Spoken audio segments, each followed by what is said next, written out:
Assalamu alaikum. Hope you all are doing well. So let's make basic chicken biryani today. So basic biryani consists of two steps. One is the boiling of the rice. Another is the korma, the gravy that we need to make. So for the rice, I have taken a good amount of water in a big stock pot. It's around half a pot, and I'm gonna put 2 tablespoons of white salt, simple salt. If I am taking 2 cups of rice, raw cups of rice, I'm gonna put 2 tablespoons of salt, and it goes for all the rice dishes. So 1 cup of rice is equal to 1 tablespoon of salt. Okay. Now I'm gonna put a big leaf of bay. It's a bay leaf one. One flower anise. You can also call badiyan kapul in different languages. And I'm gonna put one cinnamon stick, and I'm gonna cover it and let uh, the water boil. So water starts to bubbling up and the steam is coming. So I have taken almost 2 cups of basmati rice, washed them and soaked them for almost half an hour. Now I'm gonna put this into a boiling water and let it cook for around 7 to 8 minutes. We check if the rice are 50% done or 60% done. We'll take them out. Do not stir too much in the pot because it's going to break the rice. I'm going to give it a very nice stir, like once or twice. That's it, and let it. Do not cover as well. So our rice has been boiling for last 7 minutes, I believe. Now I'm gonna give you a very quick tip. I didn't stir, by the way, when it was boiling.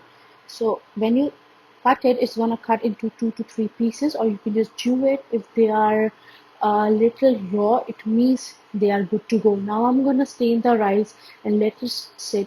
Don't put any cold water on top, otherwise they will break. So without any stirring, without any hustle, I'm gonna put it in the colander and let the water go. So in the pan, I'm gonna take some oil, and make sure you take a good quantity of oil, otherwise the biryani becomes super dry. So make sure you take a good quantity of oil, almost half a cup.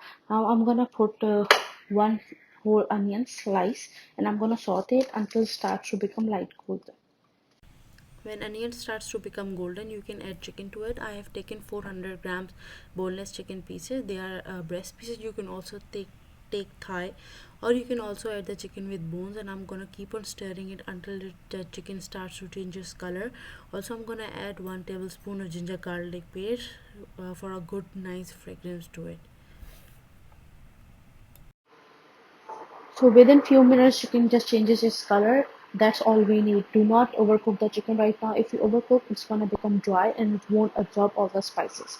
So let's put other ingredients. So I have taken 2 tomatoes, soft tomatoes, two roughly chopped. It will go into the medium size. Then I'm gonna put green chilies. It's two medium-sized green chilies, and they are not spicy. You can of course omit this spices if you don't like it. I'm gonna put red chili powder, 1 tablespoon, along with garam masala, 1 teaspoon, coriander powder, 1 teaspoon, cumin powder, 1 teaspoon, and turmeric, that is also 1 teaspoon. Along with, I'm gonna put salt. I have taken 1 teaspoon for now. Later we can also adjust it. And I'm gonna put little water in it, not too much, just to make sure the chicken starts to cook, and it doesn't need more water, otherwise the chicken starts to dissolve as well. So I'm gonna give it a quick mix, and I'm gonna cover it and let it cook until the chicken is tender and our korma starts to cook. So I'm gonna let you know when the korma starts to cook and what are the signs for it. So stay tuned for complete recipe. So around in 10 minutes, you started to feel that tomatoes are getting tender, and also the green chilies. Just crush them a little bit. The one you can do with the fork or with the spoon, anything. And I didn't put any extra water. It's the same water I put in the starting, almost 1/4 cup. And tomatoes and chicken releases their own water. Now I'm gonna put again, this is very optional, but we like to have potatoes in our biryani, so we always put it. So these are two medium potatoes cut into cubes. And if you need water, then put it. Otherwise, you don't need to put it. Just Keep on cooking on low to medium heat until the potatoes are done. When the potatoes will be done, the chicken will be automatically done. Then we're gonna continue our steps. When potatoes get tender, it means the churma is ready. Just cook it on a high flame so all the water will evaporate and you can get a little oil on top. It means it's perfectly done. Now I'm gonna put coriander, around 2 tablespoons, and you can adjust your salt level at this moment. Make sure we also put salt in the rice, and I'm gonna put squeeze one lemon on top just for a little tanginess. If you don't have lemon, add yogurt. And now you have two options. One is if you're using a bigger pot, just put the rice on top, or just move this korma into a bigger pot and put rice. So I shifted the korma in a bigger pot, the same pot I boiled rice in it, and now I'm gonna put the rice back to this pot.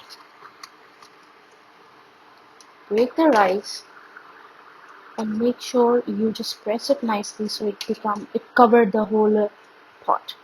So the steam will stay inside. If you didn't do it, the steam will come out from the sides. I'm gonna put a little bit of orange food color. If you don't have food color, no worries. Just remove the step. Again, this is optional. And I'm gonna cook it for a good 10 to 15 minutes on the lowest heat you have. And I'm gonna let the steam inside and let the spices immerse into each other. So our biryani is getting ready. Meanwhile, we'll make raita, the yogurt sauce that we serve with biryani. For that, I've taken almost half a teaspoon of red chili powder. You can also put uh, black pepper if you want, if you don't like the spices, and a little bit of salt. Mix it well, and here we go. Our raita is ready at no time.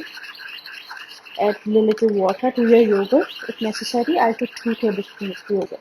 All the recipe, the description of the recipe I have put in the description if you miss something. Okay. Here we go. The steam starts to come on the top, and I'm gonna give it a quick mix. All the korma and rice will be merged to each other.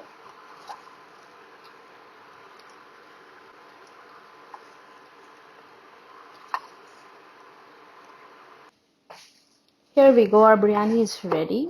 I know it's a little lengthy recipe than the recipe I usually post, but believe me, it's worth trying and worth eating as well. Also, you can use any meat you want, but the tender time will be different, and the spices will be increased a little if you're using beef. So this recipe is ready. Make sure there's no water in the bottom. When you stir it, you will feel, if you see any water or any moisture, it means it needed to be steamed more. So all the korma and the spices in the korma emerge into rice, and the beautiful color and aroma just starts to appear. So this is the basic biryani, and believe me, there are multiple, and there are multiple versions of biryani that you can make and you can try if you are biryani lover, and this is the first step. So inshallah in future I'll upload more biryani recipes and more easy recipes for you to try. So I'm gonna garnish it with a little coriander. Greens always look beautiful, and here we go. Our biryani is ready in no time. Enjoy it with raita, the yogurt sauce, and all the recipe again is written in the description as well. So don't forget to subscribe and follow me on Instagram as well. Thanks for watching.